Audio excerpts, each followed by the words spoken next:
Magandang araw mga kaagrisikap.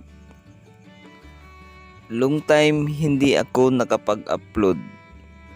Napaka-busy ko ngayong panahon. Mula na masada ako ng trike o budgery. Ngayon, bago lang natapos ang pag-upgrade ng aming hydroponic lettuce o hydroponics lettuce from Kratky method to NFT method o mula styrobox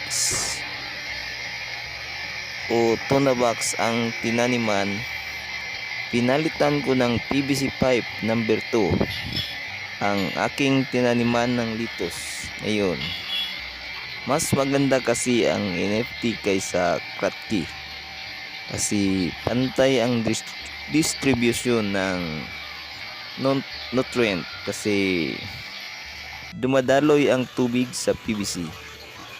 Pabalik-balik lang ang tubig. At ngayong wheat season dito sa aming lugar, ready na ang aking punla para itanim. Ipabunot ko na kasi ready na rin ang taniman. Love 77 ang variety ko ngayon from Leeds Agri. Napakaganda ang tubo ng punla. 18 days after sowing ngayon ang punla ko.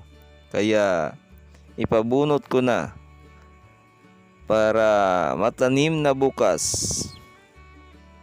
Tao ang ipatanim ko ngayon kasi nasira ang transplanter machine na ginagamit ko dati. 18 kilos ang binhi ko ngayon. Mas kunti kaysa transplanter machine ang magtatanim.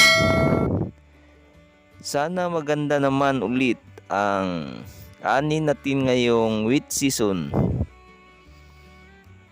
Kunti na lang ang nagtransplant ngayon dito sa aming lugar kasi malaki ang gastos. Tanim pa lang 10,000 pesos na in 1 hectare. Pero ako transplant na ako lagi kasi mas maganda ang ani kapag transplant, lalo na kung hybrid rice ang ating itatanim.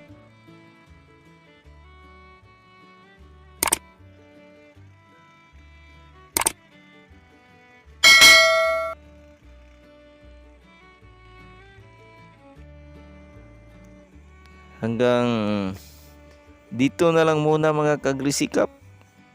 Hanggang sa muli. Bye-bye. Salamat mga kaagrisikap sa panonood at pagsubaybay.